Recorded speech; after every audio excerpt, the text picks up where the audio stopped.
Oke, halo semuanya, balik lagi di channel YouTube gua Giovanni Tobia. Dan kali ini kita akan mereview sebuah motor premium dari Honda. Apa itu? Simak videonya sampai habis. Oke, kita langsung lihat dari kaki-kakinya. Di sini udah kelihatan langsung bannya ini kotak-kotak tahu. Memang tidak se-advance motor-motor yang diperuntukkan untuk tanah, tapi dia udah semi MT, semi mud terrain. Kalau mud terrain kan yang untuk khusus tanah gitu. Jadi kotak tahunya tuh besar-besar. Nah, menurut gua ban yang kayak gini tuh kalau dibawa ke aspal yang benar-benar halus, terus dibawa dengan kecepatan tinggi, dia akan sedikit bising. Tapi ternyata redaman dari ADV ini cukup bagus, jadi nggak sebising itu. Tapi emang rasanya beda sama ban yang AT biasanya. Kalau lihat dari desain peleknya, di sini tuh velgnya bener-bener dikasih warna hitam dengan sedikit gunmetal. Kesan premium dan garangnya tuh dapat banget ya. Apalagi dia dipadukan dengan piringan model waving bergelombang kayak gini dan diameternya lumayan besar. Lalu dilihat lagi di sini ada tabung shock yang diwarnai agak silver gini, silver terang, dan dikasih kayak garis-garis detail kayak gini menambah kesan sportinya. Memang ini motor diperuntukkan kayak bukan yang sporty ya, karena ADV lebih ke advance yang dimana dia bisa melewati jalur-jalur yang semi off-road. Pengeremannya sendiri dia pakai kaliper nisin dengan desain yang berbeda. Nih kaliper nisinnya bukan nisin yang biasa dipakai di motor-motor kayak misalnya ada Revo, terus bebek-bebek lainnya. Nisinnya tuh beda. Jadi ini lebih premium. Terus ini kita kayaknya 2 piston ya.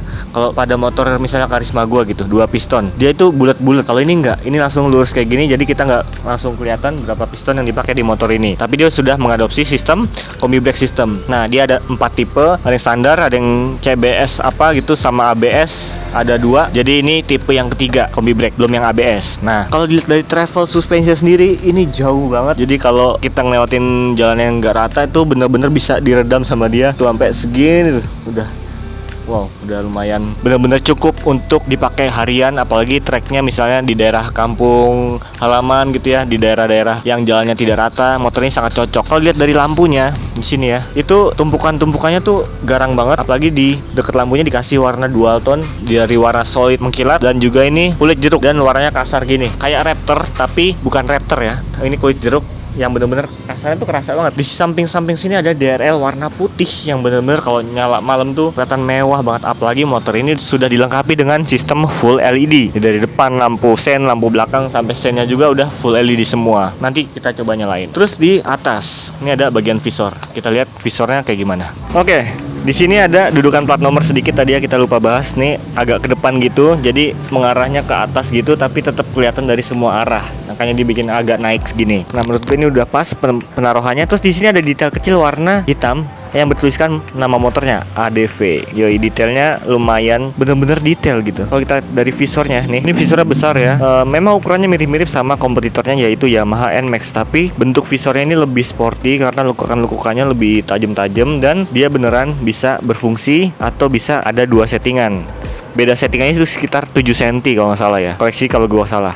Nah, di sini ada pullnya buat narik. Jadi kiri kanan tuh harus ditarik barengan. Nanti gua contohin di sinematiknya aja. Kiri kanan ini tarik barengan, lalu kita bisa ubah ke settingan yang tinggi sama yang rendah. Jadi ada 2 settingan aja. Bagian-bagian tuh banyak banget, dari mulai kulit jeruk hitamnya ini tuh sampai dalam-dalam gini warna hitamnya, lalu visornya. Nih kalau kalian beli motor ini pengen dimodifikasi, ini biayanya pasti banyak banget karena banyak part yang bisa kita modifikasi. Contohnya kalau misalnya gua punya motor ini yang hitamnya bakalan gua kasih lapisan karbon biar lebih mewah dan juga catnya tuh terlindung aja gitu dari panas matahari. Jadi dikasih karbon, pinggiran speedometer nih kasih karbon tipis-tipis tapi oke gitu. Kita lihat di sini sen-sennya ya, kiri kanan ini bentuknya mini tapi bener-bener kalau dari depan ini seperti hidung kecil yang bener-bener nongol. Jadi kalau misalnya kalian bikin kemacetan gitu kan, ini posisinya agak tinggi. Kalau kalian belok-belok di kemacetan agak terasa susah karena kalau nggak hati-hati ini bakalan kena bodi mobil atau motor-motor yang ada di sebelah kalian. Terus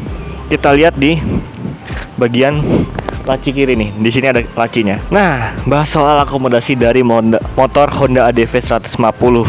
Ini bener-bener menurut gue lengkap banget karena di depan sini ada sebuah konsol yang lumayan dalam dan ada power outlet 12 watt, 12 volt 1 ampere. 12 volt 1 ampere berarti 12 watt. Dia belum terpasang soket chargernya, tapi langsung kita bisa tambahin lighter langsung di motor ini. Kayak umumnya kayak misalnya NMAX Aerox juga, PCX juga ada lah. Lumayan dalam, gue suka ya karena penyimpanan di sini kita bisa, kalau kita contohkan, dia bisa masuk botol minum yang lumayan sekitar 600 mili dia masih masuk. Kalau 800 mili udah nggak muat sih kayaknya.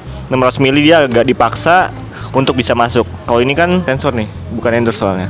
Kalau ini sekitar ya 400-an mili lah. Jadi kalau soal akomodasi di depan sini, ADV ini sudah sangat mumpuni. Dia bisa selain botol minum, naruh sarung tangan, ngecas HP, di charger, masukin sini itu masih bisa ditutup. Beda sama motor gua, kalau udah ngecas nggak bisa ditutup. Di sebelah kanan memang tidak ada, kosong ya. Tapi di sini ada sistem keylessnya. Ini yang gue suka dari keylessnya motor Honda. Dia ini warnanya hitam semua ya. Tapi kalau kita pencet, ada warna birunya yang nyala, jadi kerasa premium banget. Ini sama kayak di Honda PCX juga ya, ada ya. Keylessnya ini kalau malam itu kerasa banget mewahnya, warna birunya jadi menerangi kita biar kita tahu oh fungsinya apa sih. Ini buka bagasi, terus ada buka bensin, ada nyalain motor kayak gitu. Contohnya kita tekan sekali, kita putar ke sini berarti dia buka. Yoi, lihat deh, cara buka bensinnya tuh elegan banget ya. Lebih tertata dan gak langsung dar gitu, tapi lebih smooth gitu. Nah, terus di sini ya ada tangki bensinnya sendiri. Ini tangkinya seperti ini biasa tutupnya, dan ini bisa kita taruh di samping-samping misalnya kalau lagi ngisi bensin gitu. Gak usah bingung harus taruh di mana. Di sini bisa. Terus di sini ada side key. Jadi kalau keylessnya mati, kita langsung bisa buka dari sini. Sayangnya terekspos gini ya, jadi kurang aman sih menurut gua.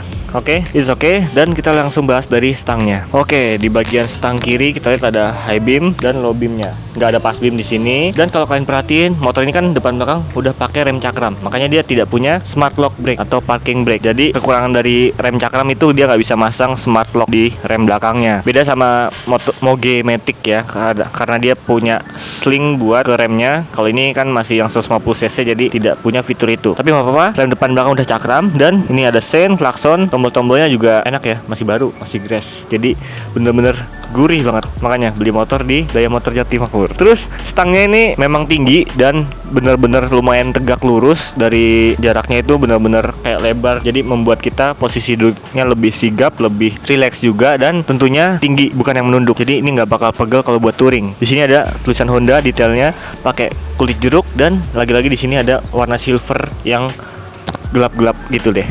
Dan di tengahnya sini terekspos kayak gini. Kabelnya lumayan rapih ya, walaupun dia terekspos, tapi lihat deh, disatuin ke dalam satu jalur, masuk sini semua dari kiri kanan. Jadi lebih rapi, lebih clean. Jadi di sini kita lihat ada instrumen speedometernya. Nanti kita nyalain kalau nggak kelihatan. Apa kita coba nyalain dulu ya. Warnanya negatif display. Lihat ya, di sini ada sen kiri kanan, ada ini idling stop system, check engine, suhu, keylessnya, high beam, aki, dan juga sen kiri kanan. Lalu di sini kita lihat sangat lengkap kali. Ada bensin, ada odometer, speedometer. Di sini ada yang bisa ganti-ganti. Nah, sebelum itu di sini ada real time consumption bahan bakarnya. Jadi berbentuk grafik kalau kita nyalain. Di sini ada tegangan aki. Kalau kita select ada suhu udara di luar 36 derajat sekarang. Nah, average full consumption ini baru belum jalan motornya ya. Terus ada untuk setting jam, ada kalender hari dan juga bulan, ada jam dan juga trip A, terus trip B, odometer. Jadi benar-benar lengkap. Dan di sini ada full instant consumption per liter, itu yang garis ini. Dan kalau nggak salah sih ini tidak bisa diatur kecerahannya, kalau nggak salah ya. Gua agak lupa soalnya. Nggak lupa lagi di sebelah kanan kita lihat ini tombol idling stop sistemnya bener-bener apa ya, jarak lengkungan itu besar banget tuh. Jadi berasa kalau lagi dipencet gitu. Di sini ada hazard, dia sudah dilengkapi dengan hazard. Ini gue suka ya. Jadi mungkin standar 150 cc motor-motor sekarang tuh udah wajib pakai hazard. Dan ada electric starter, di mana motor ini sudah memakai sistem ACG yang membuat starternya jadi lebih halus dan juga bisa memakai teknologi idling stop ini. Oke, dilihat dari samping, ini motor bener-bener ya premium, elegan, dan berasa mewah. Menurut gue sih mewah ini. Karena dari depan lihat deh, fairingnya ini besar, hampir sejengkal loh, beneran sejengkal nih lebar yang fairingnya merah. Terus dia itu desainnya kayak ditumpuk-tumpuk, warna silver, terus ada merah ketemu hitam, merah ketemu silver, dan hitam lagi. Jadi bener-bener tumpukannya itu pas. Ini warnanya solid, merahnya kinclong, bener-bener solid, silvernya juga warna solid, dan hitamnya ini ketemu warna doff atau kulit jeruk. Nah, di sini ada tulisan Hondanya. Jadi detail yang bener-bener dikasih sama Honda untuk motor ADV ini. Lalu di bagian pijakan kaki si driver ini bener-bener rapih tuh, lihat karetnya tuh rapet-rapet ya. Nggak tahu ini kalau beberapa bulan ke depan apakah melar atau agak ngangkat, gue nggak tahu. Terus di sini pijakan untuk selonjorannya itu bisa sampai atas, jadi bisa ke atas banget, asal jangan di sini ya. Ini nggak bisa buat pijakan nih. Nah, tapi secara overall ini kaki kita tuh dibuat leluasa dan lebih nyaman karena bisa bergeser depan belakang dan sampai ke depan sini. Terus kalau lagi boncengan. Ini pijakan pemboncengnya lumayan besar dan lebar, jadi lebih nyaman aja kalau napak di ADV ini. Dan dia ini desainnya yang bukan terlalu tajam, tapi ada detail-detail kayak gini biar nggak selip kakinya, nggak licin. Dan bahan chrome-nya ini halus ya, bukan yang kasar gitu. Ini kalau dipegang-pegang tuh nggak takut luka gitu. Ini benar-benar halus. Lalu di sini ada seperti arm, tapi ini plastik, bukan besi. Ini kalau dilihat sekilas tuh kayak aluminium gitu ya, tapi ternyata kalau dipegang plastik. Nah, sekarang kita rasain dari belakangnya kayak gimana aja. Halo. Oke, ya kita lihat dari bagian kanan belakang nih. Di sini ada tutup cover dari radiatornya. Jadi udah pakai pendingin radiator pastinya, karena ini udah 150 cc juga. Kompresinya sekitar 10,8 banding 1. Ya lumayan tinggi, tapi nggak terlalu tinggi-tinggi juga untuk motor 150 cc. Yang gua lucu nih dari knalpotnya, dia besar, gemuk, dan bener-bener lihat deh, dari ada cover-covernya tuh bertumpuk. Di sini knalpotnya berwarna hitam doff. Lalu ada cover hitam doff-nya di paling luar. Di dalamnya ada warna silvernya, ini plastik semuanya. Dan sini juga plastik warna hitam doff. Jadi silver, doff, silver, ketemu knalpot di warna hitam. Lalu kalau kalian lihat detail bagian sini, ini ada armnya yang bener-bener kuat, solid, dan ini tebel banget sih. Dan dia dikasih warna kayak kasar gitu, kayak bukan Raptor sih, kayak amplas gitu kalau dipegang. Kasar-kasar tapi bener-bener solid dan kokoh. Di sini ada selang remnya. Ini biasanya kalau lagi-lagi kalau gue punya motor ini ya, ini selang rem kita ganti selang rem misalnya TDR gitu ya. Terus kalipernya ada nisin di sini satu piston, kita ganti ke Brembo. Lalu di sini kita lihat ya, dari piringan cakram yang belakang itu tetap dikasih model waving. Jadi depan belakang tuh cakramnya sudah waving dan kalipernya semua nisin. Tapi yang belakang nih dibentuk dengan kaliper warna hitam dan bentuknya bulat di sini. Jadi kelihatan pistonnya. Bukan kelihatan pistonnya, kelihatan bentuk pistonnya. Dan bannya di sini kita lihat pakai ukuran 130/70 ring 14. Ini benar-benar lebih tebal dan profilnya memang agak pendek karena per 70. Kalau yang depan tuh per 80, jadi lebih tinggi. Cuman ini lebarnya 130. Kalau yang depan kan 110 kalau nggak salah tadi ya. Nah, ini bannya tetap semi MT. Jadi tahu-tahunya lumayan gede-gede. Lagi-lagi kalau buat miring cornering gitu ya, ini agak kerasa grenjel tapi nggak terlalu kerasa, tapi tidak semulus ban AT. Nah, yang spesial dari motor ini adalah shock breakernya. Sudah pakai Showa BP lagi. Iya, Showa. Dan ini ada setelan, waktu itu ada setelannya deh, preloadnya sama springnya sih. Tapi yang gue temuin di sini tidak ada setelan preload sama spring, just tabungnya doang sih. Tapi menurut gue shockbreaker ini udah better banget daripada shockbreaker yang tanpa tabung, karena ini udah ada oli tambahan untuk meredam getaran dari pada jalanan yang tidak rata. Spesial lagi di sini ada rear hugger atau spakbor kolong yang benar-benar panjang sampai setara dengan shockbreaker. Jadi dibikin tuh segaris dengan shockbreakernya, lebih detail, lebih oke, lebih proporsional, dan juga ini bikin bagian mesin tuh tidak langsung kena air saat hujan atau kena becekan, jadi lebih terlindungi. Nah, bagian sini sih lega banget ya, bagian sini lebih kosong gitu ya. Dan ini fungsinya kalau motornya lagi dibawa beban berat, travelnya tuh jauh, jadi nggak langsung mentok ke bodi. Ya, ini detail-detail dari Honda yang lumayan berfungsi juga dan tetap keren gitu kalau dilihat. Proporsional banget nih motor. Oke, kita lihat dari belakangnya. Oke, dilihat dari desain belakang ya. Ini benar-benar futuristis banget lampunya. Ini kalau kalian perhatiin ini bentuknya X, karena ini X ADV 150. Jadi benar-benar kalau nyala kita nyalain ya. Nah, ya agak susah nyalanya dua tangan, tapi di sini udah terlihat nih remnya. Nah, yang nyala tuh kalau di rem yang kiri kanannya ini. Jadi rasa lebih terintegrasi dan lebih mewah. Terus ada sen hazardnya di sebelah kiri kanan yang udah full LED, dan ini sen yang dipakai oleh Vario 150 yang ada di CBR 150R, ada CB 150R juga. Dia pakai sen model tempel dan tipis kayak gini. Terus kalau turun ke bawah, di sini ada ya komedi sedikit biar nggak bosan. Di sini ada hidung kecil yang dibuat untuk menerangi plat nomor. Dan ini terbuat dari lampunya, setahu gue udah LED. Jadi ini motor udah full LED. Di sini plat nomornya juga dudukannya lumayan sporty ya bentuk spakbornya. Jadi garis-garis lekukannya tuh bener-bener berotot banget sesuai dengan karakter motornya. Dan ini ada aluminium frame atau logam yang solid banget. Jadi mirip-mirip sama spakbornya Vario 150 yang waktu itu kita review deh. Ini solid, dan kalau biasanya ini kalau dibikin undertail gampang ya, karena spakbor bautnya tuh cuman di sini-sini aja. Jadi kita nyopot sendiri bisa langsung dibikin undertail. Bener-bener kayak ngabers. Gimik dulu, masukin tangan ke kantong. Udah keren belum? Oke. Karena di samping gua ada motor keren, jadi gua harus keren juga. Nah, membahas soal mesin dari Honda ADV 150 ini. Ini nggak apa-apa ya kabel begini ya, biar lebih natural. Oke, mesinnya 150 cc 4 klep SOHC Ensan Smart Power ESP, ini dari Honda ya, teknologi Honda. Dan memang kalau soal mesin ADV ini bukan yang paling bertenaga, bukan yang paling wah powernya, tapi dia menurut gua udah cukup untuk membekali bodi yang sebesar ini. Dengan berat 132 kg, mesinnya ini 150 cc, kompresinya 10,8 banding 1 dengan tenaga 13 horsepower, torsinya 13,8 Nm. Ya, kalau lihat dari spesifikasi mesinnya itu sama, mirip-mirip sama Vario 150. Kebayang nggak kalau Vario dengan bodi ramping berat sekitar 118 100 berapa gitu ya, dipasangin ke motor yang beratnya 132 kg, panjang wheelbase-nya, dan ini pakai dual shock dimana bebannya pasti lebih berat. Makanya gue pernah nyobain ya motor ini, rasa berkendaranya memang nyaman, dari joknya yang empuk ya, stangnya tegak, jadi di kaki juga ada pijakannya, jadi lebih nyaman. Tapi memang kalau buat digeber, torsinya sedikit responsif sedikit. Tapi kalau untuk napas-napas yang panjang, dia kerasa udah lumayan loyo atau empot-empotan. Tapi bukan berarti nggak ada tenaganya, tetap ada tenaganya.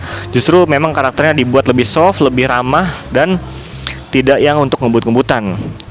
Nah, di mesin 150 cc-nya ini konsumsi bahan bakarnya itu lumayan irit, karena dia tadi karakternya itu benar-benar soft, lebih empuk. Jadi mendapatkan konsumsi bahan bakar sekitar 50 sampai 61-62 km per liter. Ya lumayan irit banget ya. Kalau dibandingkan dengan kompetitor, bodinya ini lumayan besar. Kapasitas bagasi, kalau kita lihat bagasinya, ini kapasitasnya 28 liter, bertumpuk gini, mirip-mirip desainnya kayak Honda PCX 150 ya. Ini ada cekukan di sini, naik terus ada bertumpuk. Tapi kalau PCX itu 30 liter. Kalau yang versi sebelumnya emang 28 liter juga. Kalau versi terbaru 30 liter. Which is ini lebih besar dari motor gua sekitar 25 liter. Kalau kompetitornya yaitu NMAX itu sekitar 23 liter. Udah lumayan cukup banget buat helm full face. Tapi kalau helm full face ini agak cekungan gini ya, jadi nggak semua helm yang full face masuk. Cuman beruntungnya nyangkut lagi kabelnya. Di sini ini bentuk joknya tuh melengkung ke dalam. Jadi kalau kita nutup helm tuh, cekungannya di sini tuh lebih tersusun rapi karena ada cekungan ini. Kyongkrai ini motor tambah premium karena dia nggak bakal jatuh cuy. Jadi karena ada sistem bukan hidrolik tapi dia pakai per, mirip sama PCX 150. Ada gemuknya lagi. Ini oli gemuk nih baru dikasih ya biar lebih licin. Motor lain misalnya dia pakai sistem per kayak gini, bukanya itu cuma sampai segini. Kayak misalnya kompetitor Yamaha NMAX itu nggak bisa langsung gini, yang keluaran 2018 tuh dia nggak bisa langsung ke atas mentok. Kalau ini bisa sampai terbuka lurus kayak gini nih. Jadi kita lega untuk memanfaatkan fungsi dari bagasinya. Menurut gue ini keren banget ya, pernya lumayan bagus dan klikannya itu terasa premium dan mewah sesuai dengan harganya. Tidak bisa berkata-kata lagi, jadi langsung aja masuk ke kesimpulan. Oke, kesimpulannya motor ini menurut gue selera kalian apakah worth it memiliki motor ini? Tulis komentar kalian di bawah. Dan dengan harga sekitar 30 sampai 36 jutaan, di motor punya fitur, udah pasti semua fiturnya ada. Ini keyless entry dengan fungsi buka bagasi dan juga bensin dari sini semua. Udah ada hazard, idling stop system. Terus dia punya lampu tuh udah full LED. Bagasi 28 liter, tangki sekitar 8 literan kalau nggak salah ya. Jadi menurut gua ini motor membawa fitur-fitur yang fungsional dan juga menarik. Kompartemen di sini juga dibukanya tuh kliknya enak.